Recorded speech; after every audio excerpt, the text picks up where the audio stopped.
Je viens de finir une rencontre productive avec le premier ministre Legault, où on a surtout parlé immigration.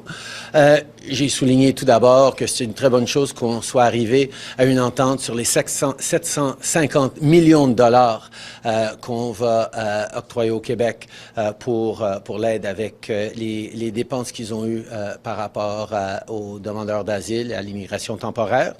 Mais j'ai aussi partagé plusieurs des enjeux sur lesquels on travaille depuis 2-3 mois. Vous savez, quand on s'était rencontrés au mois de mars, je m'étais engagé à mettre les ministres sur le travail pour répondre un petit peu aux préoccupations du Québec en matière d'immigration.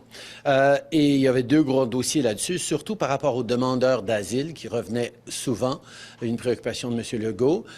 On se rappelle que les demandeurs d'asile représentent à peu près 25 des immigrants temporaires, mais c'est un enjeu qui préoccupe énormément les gens. Alors, on a proposé un traitement plus rapide de demande, un transfert de gens vers d'autres provinces, d'améliorer le système de visa et augmenter les renvois aussi, la rapidité des renvois de ceux qui ne réussissent pas dans leur demande d'asile. C'est tous des éléments sur lesquels on est déjà en train de travailler pour enlever un petit peu la pression sur le Québec.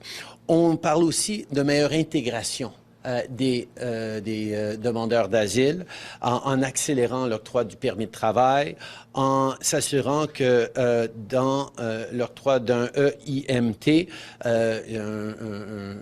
on regarde les demandeurs d'asile qui pourraient faire la job avant de faire venir d'autres travailleurs temporaires, mais aussi établir un guichet emploi pour permettre aux employeurs, y compris dans d'autres provinces, de voir quand il y a un demandeur d'asile qui aura les compétences et un permis de travail qui permettrait qu'ils viennent travailler dans leur entreprise, qui enlève de la pression sur le système. Au niveau des travailleurs temporaires et la francisation, on a mis 2 propositions de l'avant pour accélérer et pour s'assurer qu'il y a un niveau de français lors du renouvellement d'un permis de travail. Donc, c'est toutes des mesures concrètes qu'on a mis de l'avant pour améliorer le système et répondre aux préoccupations de Québec. Mais comme on se souvient, comme vous savez peut-être tous, Québec a le contrôle direct ou indirect sur plus de la moitié des travailleurs temporaires, des immigrants temporaires au Québec. Et donc, pour avoir des cibles, pour savoir comment on va pouvoir réduire, si c'est ça que Québec veut au niveau d'immigration, il faut que eux présentent un plan pour réduire ou pour ajuster leurs chiffres et répondre aux besoins. C'est ce que j'ai demandé à M. Legault, étant donné que Québec contrôle plus que la moitié des immigrants temporaires à travers le Québec. On a besoin de travailler ensemble et on s'est engagé à travailler dans les mois à venir avec Québec pour répondre à leurs préoccupations d'une façon logique et atteignable, qui va aussi prendre en lien les préoccupations que beaucoup d'entreprises ont en région par rapport à la pénurie de main-d'œuvre. Alors, ça a été une bonne rencontre et j'ai bien hâte de continuer de travailler avec le gouvernement du Québec là-dessus. We had a good meeting with Premier Legault where we talked about some of the challenges around temporary immigration, around asylum seekers. We put forward all the different measures that the federal government is working on, has agreed to do to respond to some of the concerns that Quebec is facing. But I also asked directly for the plan that the Premier has to take on their part of the challenges they see around immigration. We know that Quebec directly controls over half of temporary migrants in this province by issuing them permits.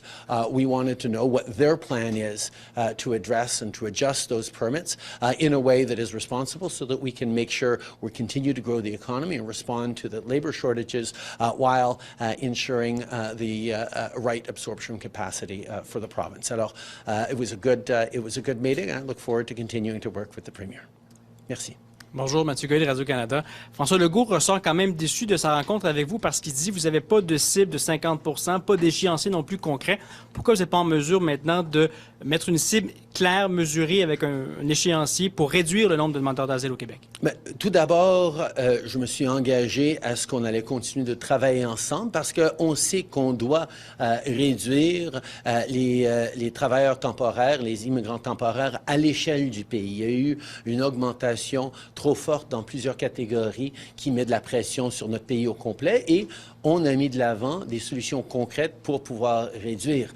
Mais avant de pouvoir fixer des cibles, on a besoin de voir c'est quoi le plan de Québec pour adresser leurs préoccupations. Comme j'ai dit, plus de la moitié des immigrants temporaires au Québec sont directement sous le contrôle ou ils sont ici à cause de décisions du gouvernement du Québec. Alors, on a besoin que Québec ajuste ses propres cibles. Et je vais vous dire la vérité, avoir voyagé un peu partout à travers le Québec, parler à des entreprises en région, parler à des gens dans le milieu touristique, des entreprises dans l'aérospatiale et d'autres qui dépendent de travailleurs qui viennent de l'international. Il y a beaucoup de préoccupations par rapport à une réduction de ces chiffres-là, mais j'attends de voir c'est quoi le plan de M. Legault avant de pouvoir fixer des cibles. C'est tout à fait responsable. Je reviens sur la cible. Est-ce que réduire de 50 le nombre de demandeurs d'asile, c'est un, réaliste et deux, souhaitable selon vous? Bien, tout d'abord, est-ce que c'est réaliste? On va voir quel sera le plan concret mis de l'avant par Québec pour atteindre ce qu'ils disent être leur cible, mais on sait que, et pour la deuxième partie de ta question, est-ce que c'est souhaitable? On a besoin on n'ait pas plus de gens qu'on puisse bien absorber à l'intérieur de notre population, à l'intérieur de nos communautés. Mais on sait en même temps qu'on est en train de faire face à une pénurie de main-d'œuvre à travers la province, particulièrement en région, et on a besoin de continuer à créer des emplois et de la croissance économique. Donc, je ne peux pas vous dire c'est quoi le seuil magique pour trouver ce bon chiffre, mais je sais que des conversations approfondies, du travail ensemble, en collaboration, entre le fédéral et la province va être essentiel. Comme vous savez, Québec contrôle déjà beaucoup plus ces chiffres en immigration que n'importe quelle autre province et on est là pour travailler avec eux en tant que partenaire pour répondre à leurs préoccupations, mais je vais toujours mettre à l'avant le bien-être et la réussite des Québécois comme de tous les Canadiens dans toutes les solutions que j'avancerai en tant que Premier ministre. Mr. Trudeau, you've seen the NSI COP report. Do you think the allegations in it rise to the level of treason? I think it's extremely important that we continue to take foreign interference with all the seriousness that it requires, which is why we will be supporting the Bloc Québécois motion to send the report and the concerns raised in it to the Commissioner Hugg's work to make sure that there is a clear process whereby Canadians can have confidence in the integrity of the democracy. Donc, en français sur ceci, Monsieur Trudeau? Oui. Je sais que l'ingérence étrangère est un sujet extrêmement préoccupant qu'on doit prendre au sérieux. C'est pour ça qu'on appuie la motion du Bloc québécois qui dit qu'on devrait envoyer ce rapport et les implications de ce rapport à la commissaire Hogg pour qu'elle puisse faire un suivi rigoureux. On doit rassurer les Canadiens qu'on est en train de protéger notre démocratie et nos principes. And for my last question, can I ask you in a more concise answer? Mr. Legault said, I'm disappointed because I think it's about time that we put targets with figures and the problem is urgent. Why have you not had targets here? Why did you bring targets, Mr. Trudeau? Mr. Legault is talking about targets that he has without a plan to reduce the numbers that are directly controlled by Quebec. Quebec itself controls over half of all the temporary immigrants in Quebec.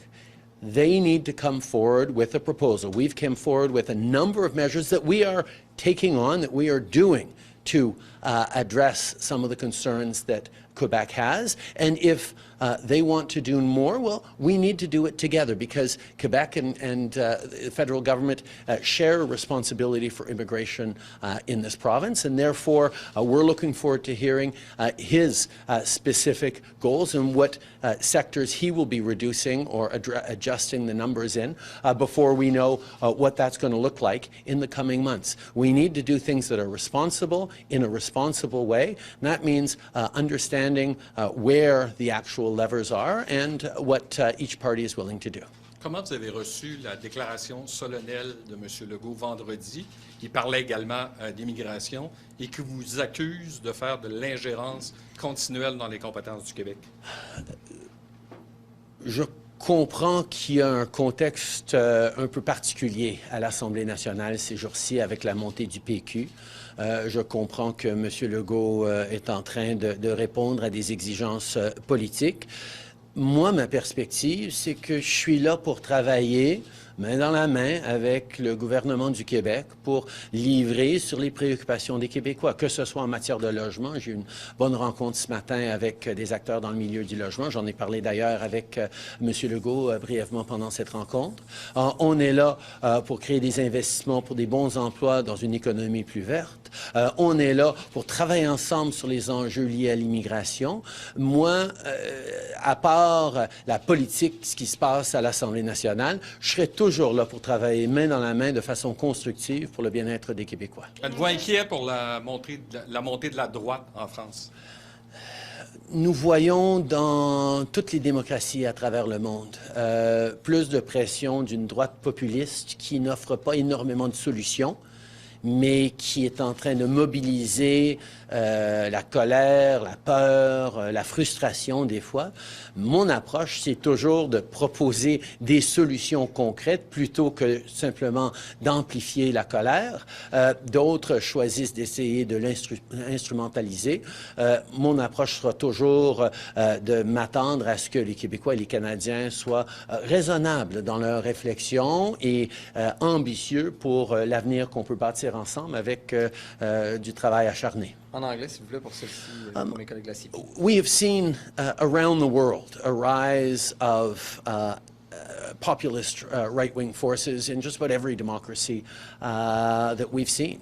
And it is of concern to see political parties choosing to instrumentalize anger, fear, division, anxiety. My approach has always been to respond to it, to understand it and to look to solve it, to roll up our sleeves, work hard and with ambition for this country and for our future. And I continue to be convinced that Canadians are thoughtful about the challenges we're facing and ready to see them solved, rather than just allow themselves to be have their anger amplified without any solutions offered. Oui, bonjour, M. Trudeau. Donc, vous avez parlé un peu plus tôt du contexte particulier avec la montée du Parti québécois. Est-ce que vous êtes préoccupé par la montée du Parti québécois et d'un éventuel troisième référendum au Québec? Écoutez, quand je me promène dans mon comté ici, à mon comté à Montréal ou ici à Québec ou en région à travers le Québec, mais les gens ne me parlent pas de souveraineté. Les gens me parlent de l'économie. Ils me parlent de l'avenir de leurs enfants, les jobs qu'ils veulent que leurs enfants aient. Ils me parlent de leurs préoccupations par rapport à ce qui se passe aux États-Unis, à ce qui se passe en Chine, aux conflits à travers le monde et l'impact potentiel sur le Québec et sur le Canada. Donc moi, je vais continuer à répondre aux préoccupations des gens et des Québécois. Et je vais laisser les politiciens à Québec avoir leurs conversations comme ils vont. Vous avez répondu à certaines doléances de M. Legault sur les exigences en français pour les travailleurs temporaires notamment. Est-ce que vous partagez le constat de M. Legault que l'immigration temporaire contribue au déclin du français? Écoutez, je sais qu'il y a beaucoup de différents facteurs qui amènent à avoir une préoccupation que le français est en déclin. C'est certain et que c'est pour ça que le gouvernement fédéral, pour une première fois pour un gouvernement fédéral, a reconnu qu'on a un rôle particulier pour défendre le français et non seulement à travers le pays, comme le gouvernement fédéral l'a toujours fait, mais une responsabilité particulière pour défendre le fait français au Québec aussi. On est le premier gouvernement fédéral à avoir reconnu ça et avoir pris des mesures pour le faire. On va toujours être là pour défendre le français, défendre le fait français au Québec et au Canada. Ça fait partie de notre ADN en tant que Parti libéral du Canada. Bonjour, M. Trudeau. Vous êtes engagé à réduire le nombre de demandeurs d'asile qui viennent au Québec, mais vous n'avez pas ciblé donc le nombre. Dites-moi, comment vous allez faire justement pour réduire ce nombre? Vous parlez de départ volontaire? Bien, tout d'abord, on a démontré qu'on peut régler des problématiques au niveau des demandeurs d'asile. C'est sûr que, contrairement à d'autres catégories d'immigrants temporaires, on n'est pas en train de sélectionner les demandeurs d'asile. Ils arrivent ici et ils font des demandes d'asile. Comment on va les traiter, à quelle vitesse on peut les traiter, est une façon d'enlever un peu de pression. Mais on a pris des mesures concrètes pour réduire le nombre de demandeurs d'asile au cours des dernières années. On a travaillé avec les États-Unis pour fermer le chemin Roxham. Ça a été un moment important dans la réduction des demandeurs d'asile. On a aussi réimposé un visa obligatoire pour les travailleurs, pour les voyageurs mexicains. Ça a réduit de 98% depuis quelques mois maintenant les demandeurs d'asile en provenance du Mexique. Il y a des choses concrètes qu'on peut et qu'on est en train de faire, pas juste au Québec, mais à travers le pays, pour s'assurer que les demandeurs d'asile ne sont pas si nombreux et que, quand ils viennent, ils sont traités plus rapidement et renvoyés chez eux s'ils ne réussissent pas à prouver qu'ils sont légitimement des réfugiés. C'est un processus qu'on a entamé à travers le pays et qu'on continue ici au Québec aussi. Monsieur Trudeau, vous êtes aussi un député du Québec. Est-ce que vous êtes aussi d'avis que 100% du problème de la crise du logement au Québec, c'est dû aux immigrants temporaires? Je pense qu'on voit qu'à travers le pays, il y a bien des défis au niveau des services sociaux, au niveau des services de santé, au niveau du logement, qui ne peuvent pas être tout simplement blâmés sur les immigrants. Et je pense que d'ailleurs, les Québécois et les Canadiens savent très bien que c'est pas toujours la meilleure chose à faire de cibler, de dire tout est la faute des immigrants. C'est quelque chose sur lequel certains misent dans leur argumentaire, mais c'est toujours plus complexe que ça. Alors, oui, il y a des défis au niveau des systèmes de santé. Oui, il y a des défis au niveau du logement. Mais j'ai eu une longue conversation sur les défis au niveau du logement ce matin ici à Québec. Et on n'a pas parlé des immigrants comme étant la cause des défis de logement. C'est sûr qu'il y a différents facteurs, mais l'important, c'est les réponses qu'on va amener, des réponses compassionnées, ancrées dans les vrais faits et ouvertes sur la réalité que le Canada va continuer de devoir, et Québec va continuer de devoir accueillir des gens d'à travers le monde pour faire croître nos communautés, faire croître notre économie. Il faut juste qu'on s'assure que notre ouverture au monde s'aligne mieux avec notre capacité d'accueil. Parce que ça sert à rien d'amener des gens qui vont pas pouvoir réussir et contribuer. C'est pour ça qu'on veut qu'on s'assure d'avoir des investissements en logement, mais aussi des améliorations dans nos systèmes d'immigration. On va continuer d'être un pays ouvert et on va l'être quand on démontre une capacité d'accueil et d'intégration qu'on a toujours eue. Prime Minister, good day. One of the things that Mr. Legault, I know you've mentioned in French that Mr. Legault is playing to his audience in creating this committee of 6 persons to look for more autonomy for Quebec within the Federation. But the committee itself includes a number of experts who are very good at finding holes, loopholes, and gaps in the Canadian Constitution and inserting things as they've done a couple of times, as they did last year.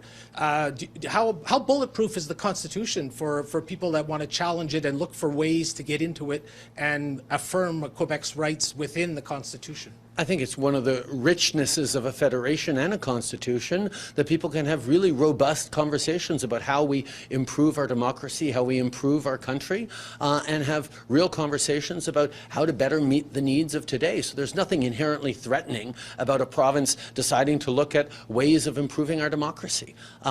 I know Mr. Legault is under a fair bit of pressure from the PQ right now, and he'll make the decisions he's focused on. My focus will continue to be to work constructively with partners across orders of government to deliver concretely for citizens. I have to vote right now. So. Vote for what? It's voting on Bill C-20. Ah. Can you vote for it? Yes. That picture. Against the particular piece of this. Vous allez voir, c'est ça, démocratie en action. Là.